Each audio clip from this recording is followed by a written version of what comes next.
Paul Biya va bientôt mourir. C'est juste une question de temps. Quand on atteint l'âge de 91 ans, on n'espère pas vivre 30 ans de plus, et je pense qu'on est tous d'accord là-dessus. Mais la vraie question à laquelle on va tenter de répondre ici, c'est qui va succéder à Paul Biya après toutes ces décennies au pouvoir? Bienvenue sur Scarabée Futé, installe-toi et abonne-toi. C'est parti. L'après Biya est déjà dans toutes les têtes et la bataille pour la succession au Cameroun est déjà lancée. Les franquistes, qui rassemblent en son sein des hommes politiques, des hommes d'affaires et des personnalités du pouvoir, et réunis au sein du mouvement citoyen des franquistes pour la paix et l'unité du Cameroun, entendent porter la candidature de Frank Biya, fils de Paul Biya, pour assurer la transition générationnelle prônée par le président lui-même.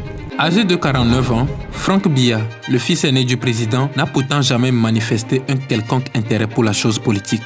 Il n'a jamais brigué de mandat politique et ne figure non plus dans aucun organigramme officiel. Le très discret homme d'affaires est pourtant de plus en plus pointé du doigt comme un potentiel dauphin de son père. Les autres prétendants à la magistrature suprême n'osent pas sortir du bois, sûrement de peur d'être écartés de leurs fonctions actuelles. Mais attention, tous se surveillent mutuellement à l'affût du moindre signe. Combien sont-ils à lever les yeux de convoitise vers le palais d'étudier, bientôt vide de son propriétaire? Ambassadeurs et ministres, hommes d'affaires et intrigants, etc.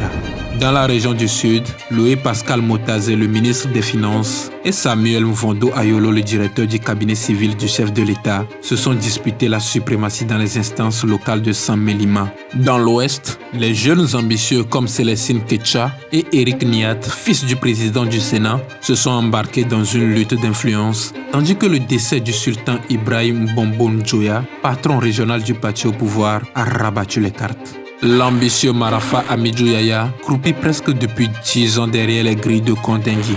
Trop pressé, Titus Edjoua a payé de 2 décennies d'emprisonnement le fait d'avoir voulu passer du secrétariat général de la présidence à la magistrature suprême.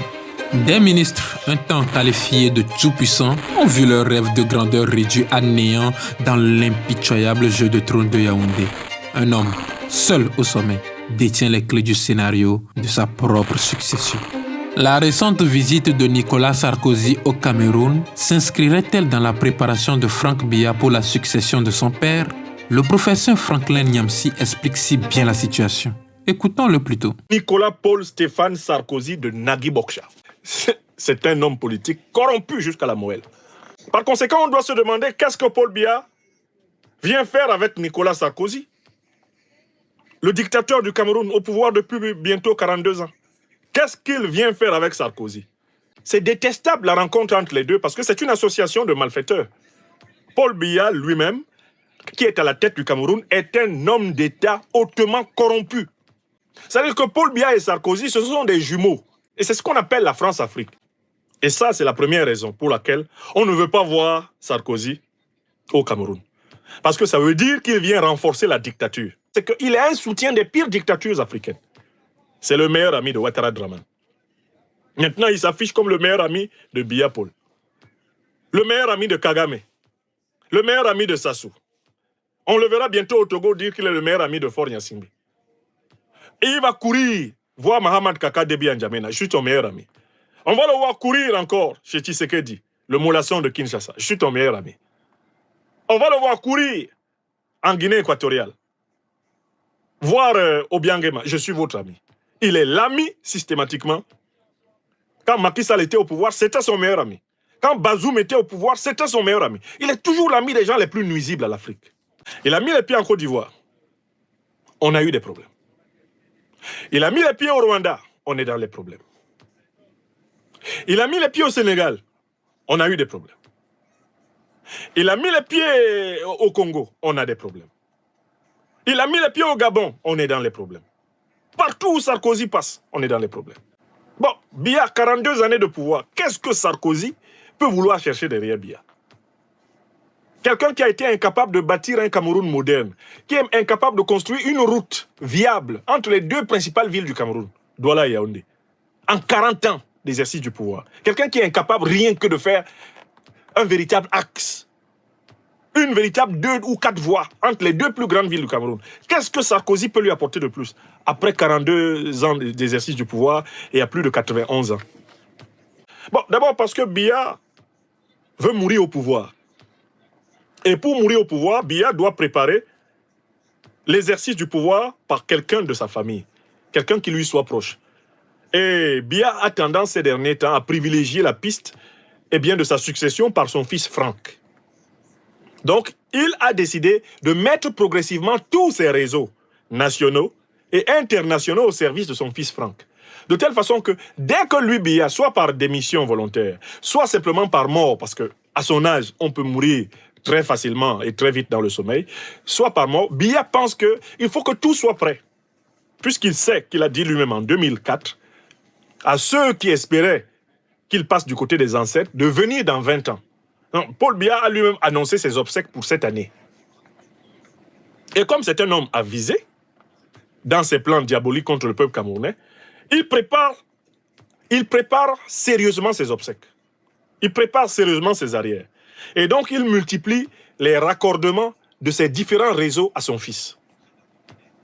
Il est en train de multiplier le contrôle de l'armée, le contrôle des bataillons les plus combatifs. Ils sont en train de concentrer les armes les plus opérationnelles dans certains corps de l'armée qui vont directement être sous le commandement de l'héritier du régime vomitif france-africain du Cameroun, Franck Biya. Ils sont en train de réorganiser les armées, réorganiser les forces spéciales, réorganiser la garde présidentielle, réorganiser les renseignements généraux pour progressivement faire coordonner toutes ces directions vers Franck Biya. C'est ce qu'ils sont en train de faire. Et donc Sarkozy est chargé, pour ainsi dire, de venir coacher celui que Biya voudrait introniser sur la monarchie autoproclamée du Cameroun, son fils. C'est dans le cadre de ce coaching que Sarkozy, flanqué de communicants parisiens qui, de toutes les façons, vont partout où il y a l'argent, pour qui l'argent n'a pas d'odeur. Hein? L'argent africain n'a pas d'odeur pour les communicants parisiens, les héritiers de Jacques Séguéla. Partout où il y a l'argent, ils vont. Même s'il faut aller défendre quelqu'un qui vient de manger cru son propre enfant, ils vont venir rédiger un narratif pour dire que manger cru ses enfants, parfois dans la tradition et dans la vision moderne de la société, ça peut être un acte symbolique, une transgression capable de porter au cime de l'honorabilité. Si on pouvait comprendre que manger cru ses enfants n'a pas toujours à toutes les époques signifié un crime. C'est ça qu'il y a comme communicant à Paris. Des gens qui sont capables de transformer un truc diabolique en un truc apparemment divin. Des menteurs professionnels. Parce qu'en plus, eux, ils ne se font pas payer au tarif local. Ils arrivent, ils donnent l'impression d'avoir inventé la communication politique. Ils sont là. Après, ils adressent une facture. 4 milliards. Ils adressent une facture. 10 milliards de CFA. Ces petits communicants parisiens-là, en Afrique, se comportent toujours comme les colons, leurs parents. Ils se comportent comme les néocolons, comme tous leurs prédécesseurs. Quand ils arrivent en Afrique, les prix grimpent. Parce que de toutes les façons, ils considèrent que l'Afrique, c'est leur vache à lait. Les prix grimpent. Ce ne sont plus les prix qu'ils pratiquent à Paris. Même envers les hommes politiques français. Ce n'est pas comme ça qu'ils taxent la communication politique. Dès qu'ils arrivent en Afrique, les prix grimpent. Oh oui, alors je pense que nous pensons finalement que oui, Monsieur le Président, pour polir, pour lisser.